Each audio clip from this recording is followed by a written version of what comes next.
धोनी को लेकर आ चुकी है बहुत बड़ी खबर। क्या धोनी खेलेंगे अगला आईपीएल? इस वीडियो में देखिए। नमस्कार दोस्तों, मैं यश तिवारी, आप देख रहे हैं क्रिकेट फटाफट का 1318वां एपिसोड। आज 10 अगस्त की तारीख है और रोज की तरह आज भी आईपीएल को लेकर दिन भर की 10 बड़ी रिपोर्ट, बड़ी खबरें आपकी स्क्रीन पर हम परोसेंगे। एंड तक दोस्तों वीडियो को देखिए, लाइक और शेयर जरूर कीजिए और चैनल को अभी तक सब्सक्राइब नहीं किया है तो सब्सक्राइब का बटन भी नीचे है, फटाफट हिट कीजिए, बेल आइकन दबाइए। चलिए दोस्तों शुरुआत कर लेते हैं इस वीडियो के आज दिन भर की पहली बड़ी रिपोर्ट के साथ। तो ये खबर आ रही है दोस्तों ग्रीम स्मिथ के हवाले से।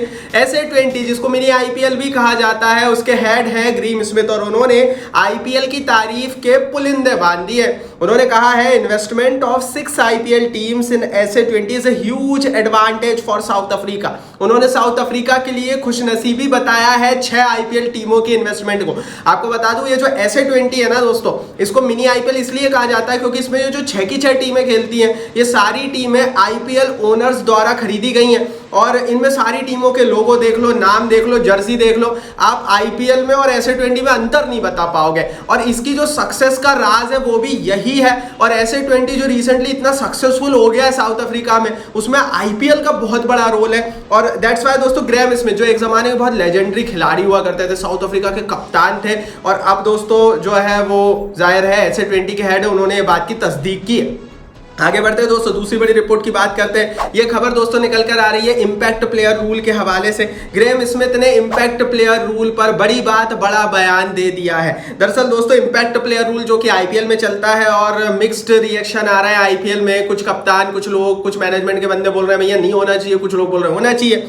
ग्रैम स्मिथ ने बोला we have been less experimental compare to IPL and its impact player rule. वो बोल रहे हैं कि हम आईपीएल की तुलना में हम अलग इसलिए हैं क्योंकि हम बहुत ज्यादा एक्सपेरिमेंट नहीं कर रहे हैं। हमने आईपीएल को कॉपी जरूर किया है लेकिन पूरी तरीके से नहीं। उन्होंने कहा कि हमने इंपैक्ट प्लेयर रूल को कॉपी नहीं किया है एंड दैट्स व्हाई हमें सक्सेस और अच्छे से मिल रही है। इंपैक्ट प्लेयर रूल के कारण कैसे सक्सेस मिलेगी नहीं मिलेगी इस पर मैं बहस में नहीं जाऊंगा, पर इतना जरूर है कि इस रूल को लेकर रिसेंटली काफी कंसर्न बताए जा रहे हैं, जिसमें कुछ लोग ये बोल रहे हैं कि भैया अगर ये जो इंपैक्ट प्लेयर रूल है ये आईपीएल में रहा तो ऑलराउंडर्स का रोल खत्म हो जाएगा। तो वही कुछ लोग ये बोल रहे हैं कि अगर कोई अच्छा ऑलराउंडर है तो कोई सा भी नियम आ जाए उसका रोल आप खत्म नहीं कर सकते, जैसे कि हार्दिक पांड्या या कोई और। अब इस पर आपकी क्या राय है आप बता दो कमेंट बॉक्स में। आगे बढ़ते हैं दोस्तों, तीसरी बड़ी रिपोर्ट की यहां से बात करते हैं। तो भैया आईपीएल मॉडल को पाकिस्तान क्रिकेट बोर्ड फॉलो कर सकता है और पाकिस्तान सुपर लीग की एक्सक्लूसिविटी बनाने के लिए आईपीएल का एक जो नया रूल है वो पीएसएल में भी आ सकता है।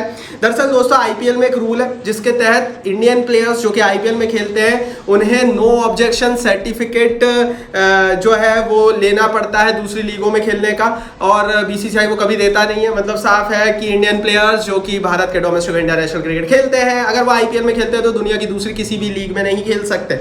और इसी तरह का नियम अब पाकिस्तान क्रिकेट बोर्ड पीएसएल के लिए लाने वाला है, जिसके तहत जो खिलाड़ी है पाकिस्तान के उन्हें लिमिट किया जाएगा। वो पीएसएल के अलावा हो सकता है मात्र 1 या 2 ही दूसरी लीग खेल पाए। अभी की स्थिति यह है कि पीएसएल में उतना पैसा नहीं है और पाकिस्तान के जो प्लेयर्स है वो दुनिया की सारी लीगें हमें दिखते हैं। मतलब इवन कई ऐसी लीगों में दिखते हैं जिसमें आईपीएल टीमों के ओनर्स वहां पर बैठे होते हैं, कई बॉलीवुड की लीगों में भी दिख जाते हैं ये लोग। तो जाहिर है उस चीज को खत्म करना चाहता है पीएसएल ताकि उसकी एक्सक्लूसिविटी बने लाए। लेकिन यार देखो यार आईपीएल और पीएसएल में अंतर है और ऐसा नियम अगर इन्होंने लिया है ना तो अभी तो विदेशी नहीं जाते पीएसएल खेलने। ऐसा लग रहा है पाकिस्तान के खिलाड़ी भी पीएसएल खेलने से मना कर देंगे, पैसा नहीं है। आगे बढ़ते हैं, चौथी बड़ी रिपोर्ट की यहां से बात करते हैं भैया।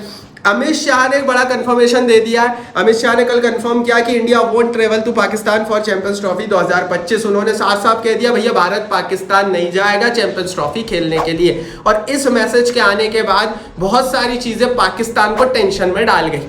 पहली चीज तो ये कि ये जो हाइब्रिड मॉडल पर बातचीत हो रही थी, ये हाइब्रिड मॉडल पर तो बातचीत होगी ही और ये तो कंफर्म ही हो गया अब यहाँ से कि हाइब्रिड मॉडल ही आने वाला है। लेकिन जो सबसे बड़ा सवाल है वो नॉकआउट्स पर है और पांचवी बड़ी खबर भी इसी से जुड़ी हुई है। दरअसल दोस्तों ये जो चैंपियंस ट्रॉफी के नॉकआउट्स है, मतलब जो सेमीफाइनल है वो फाइनल है, ये जो दोनों 3 जो मैचेस होंगे सेमीफाइनल 2 और 1 फाइनल का, ये भी पाकिस्तान से आउट हो सकते हैं। रिपोर्ट ये है कि इंडिया को देखते हुए माफ कीजिए जो चैंपियंस ट्रॉफी है उसके सेमीफाइनल और फाइनल को यूएई या कतर में किया जा सकता है। देखते दोस्तों इस पर आगे क्या होता है। आईसीसी में भी दोस्तों जाहिर है अमित शाह के बेटे जय शाह बैठे हुए हैं और अब भारत के इतने कद्दावर और one of the strongest leader Amit Shah ने अगर ये बोला है तो जरूर कुछ ना कुछ भैया पाकिस्तान को इसका हल निकालना पड़ेगा। अब भैया हमारा पड़ोसी पाकिस्तान क्या करेगा ये तो देखने वाली बात है, ज्यादा कुछ ये लोग कर नहीं सकते। आगे बढ़ते हैं दोस्तों, छठवीं बड़ी रिपोर्ट की यहां से बात कर लेते हैं। तो भैया बांग्लादेश के खिलाफ टेस्ट सीरीज के लिए भारत की स्क्वाड का ऐलान हो गया, ऋषभ पंत की वापसी हुई, जो कल हमने बताया था वैसे ही सब कुछ रहा। रोहित शर्मा, विराट कोहली की भी एंट्री हो गई है टेस्ट सीरीज में, दोनों दिखेंगे। ना ही अय्यर है, ना ही भुवी है, ना ही चहल है, और एक नई टेस्ट टीम दिखी है जिसमें दोस्तों विकेटकीपर के रूप में ध्रुव जुरैल की जो जगह है वो स्टेबल होती हुई दिखी है। हो सकता है बीसीसीआई सोच रहा हो कि ऋषभ पंत को सिर्फ छोटे फॉर्मेट के लिए रखा जाए और ध्रुव जुरैल को टेस्ट के लिए तैयार किया जाए एज ए विकेट कीपर। तो वही दोस्तों, अगर मैं बात करूं विराट कोहली और रोहित शर्मा की, तो टेस्ट क्रिकेट ये दोनों अब लंबे टाइम तक खेलते रहेंगे कंटिन्यूटी में, ये यहां से कंफर्म होता हुआ दिख रहा है। आगे बढ़ते हैं दोस्तों, 7वीं बड़ी रिपोर्ट की यहां से बात कर लेते हैं। धोनी को लेकर कई सारे ऐसे रीजन सामने आ रहे हैं जिसके तहत हो सकता है दोस्तों कि महेंद्र सिंह धोनी जो है वो आईपीएल ना खेले अगले साल का। जी हाँ दोस्तों, धोनी अपने सरप्राइजिंग डिसीजन लेने के लिए जाने जाते हैं, लेकिन अभी जो खबर है वो अच्छी नहीं है। कुछ रिपोर्ट्स ये सजेस्ट कर रही है कि उनकी जो नी इंजरी है वो लगातार सस्टेन कर रही है, और जिस एज में महेंद्र सिंह धोनी है, खेलते तो तगड़े हैं और भाई पता नहीं लगता कि ये बंदा 40 to 43 प्लस टाइप से हो गए, लेकिन हाथ पैर में जान इनके बड़ी है, लेकिन नी इंजरी सस्टेन रह रही है और वो सही नहीं हो रही, जिसके चलते हो सकता है 2025 में या तो वो खेले ना, और अगर खेले तो हाफ मेंटोर हाफ प्लेयर के रूप में खेले, मतलब कुछ मैचों में बाहर बैठ के सिर्फ मेंटरशिप करते हुए नजर आए। दोस्तों इस पर जो अंतिम डिसीजन आएगा ना वो हमें पता लगेगा रिटेंशन के बाद और नीलामी के बाद। रिटेंशन के बाद हमें यह पता लगेगा कि धोनी रिटेन हो रहे हैं या नहीं, और नीलामी के बाद अगर ऋषभ पंत नीलामी में चले गए और इन्होंने ऋषभ पंत को खरीद लिया तो फिर ठप्पा लग जाएगा कि भैया धोनी का क्या होने वाला है। पहली चीज तो धोनी चाहते हैं कि वो अनकैप्ड प्लेयर के रूप में रिटेन हो, इसके पीछे भी एक बहुत बड़ा साइंस और लॉजिक है, वो भी बता देता हूं। अगर धोनी अनकैप्ड प्लेयर के रूप में रिटेन रहे तो चेन्नई को मात्र 4-5 करोड़ रुपए देने पड़ेंगे, और एंड में अगर नीलामी में ऋषभ पंत मिल गए तो धोनी फिर पूरा सीजन बैठ भी सकते हैं बाहर डगआउट में मेंटर बन के, 4-5 करोड़ रुपए ही जाएंगे, चेन्नई को इतना घाटा नहीं होगा।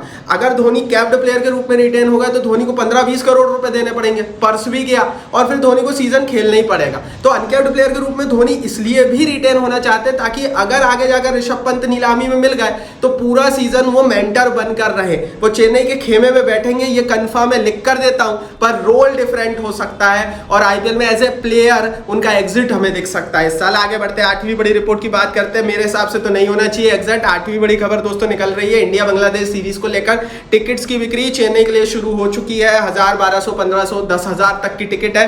पेटीएम इनसाइडर पर दोस्तों आपको सारी टिकटें मिलेंगी। अब देखो यार, टेस्ट सीरीज है, टेस्ट मैचेस हैं, तो इतनी ज्यादा हाइप होती नहीं है, इसीलिए मैं तो आपको यही कंसाइडर करूंगा कि दोस्तों आप पेटीएम इनसाइडर पर जाकर टिकट खरीद लीजिए। अदरवाइज फिर दोस्तों आपको पता है जब ब्लैक होती है तो फिर एक दिन जितना 5 दिन का आपको मिलता है उतना एक ही दिन फिर ब्लैक में बिकती है। तो जाहिर है आप पेटीएम इनसाइडर पर अगर आपको देखना है चेन्नई जाइए, देखिए। 9वीं बड़ी रिपोर्ट की यहाँ से बात करते हैं भैया, रॉयल चैलेंजर्स बेंगलोर के हवाले से बड़ी रिपोर्ट है। अगर सूर्या यादव नीलामी में आए तो आरसीबी की टीम इन्हें भी टारगेट करेगी। आरसीबी के सोर्सेज बता रहे हैं कि उन्हें डेस्परेटली कैप्टन की नीड है। हालांकि मैं पहले ही आपको बता चुका हूं कि आरसीबी का गेम प्लान क्या रहेगा और कप्तान का कितना अहम योगदान है आरसीबी के इस बार के गेम प्लान में, ये भी मैं आपको बता चुका हूं। प्लेसेस एजेड हो गए हैं और नया ऑप्शन चाहिए है। सूर्या यादव की नीलामी में आने के चांसेस बहुत हाई है क्योंकि ट्रेडिंग मुश्किल है, ट्रेडिंग ऐसी होती नहीं है नॉर्मली मेगा ऑक्शन से पहले, और दैट्स व्हाई अगर वो नीलामी में आते हैं तो फिर जाहिर है केकेआर तो बोली लगाएगी ही, आरसीबी की टीम भी बोली लगाने वाली है, 100% कंफर्म है। आगे बढ़ते हैं दोस्तों, 10वीं बड़ी खबर की दोस्तों यहां से बात कर लेते हैं। ये खबर लखनऊ सुपर जायंट्स के हवाले से निकल कर आ रही है। लखनऊ सुपर जायंट्स ने रूमर डिनाइड कर दिए हैं, जस्टिन लैंगर कोच रहेंगे। जहीर खान जो है वो जस्टिन लैंगर के साथ मेंटरशिप का रोल निभाएंगे। लगातार खबरें थी कि जहीर खान के आने के बाद अब इनका कोच भी बदलाएगा, लेकिन ऐसा नहीं हो रहा है। जस्टिन लैंगर की सर्विसेज को कंटिन्यू किया है, तो इन्होंने मेंटर तो नया लिया है जहीर खान के रूप में। अब इन्हें मात्र एक नए कप्तान की जरूरत है। केएल राहुल को इन्होंने कप्तान अभी ऑफिशियली नियुक्त नहीं किया है, और जो खबरें भी आ रही है केएल राहुल कप्तान रहेंगे नहीं। ये थी दिन भर की 10 बड़ी खबरें दोस्तों। कमेंट बॉक्स में बताना कौन सी खबर आपको अच्छी लगी, कौन सी नहीं और क्यों। यूट्यूब ने कमेंट बॉक्स आपके लिए दिया, अपनी राय नीचे कमेंट बॉक्स में जरूर लिखिए। इस वीडियो को लाइक और शेयर कीजिए, और चैनल को सब्सक्राइब नहीं किया तो सब्सक्राइब बटन नीचे हिट करके बेल आइकन दबाइए।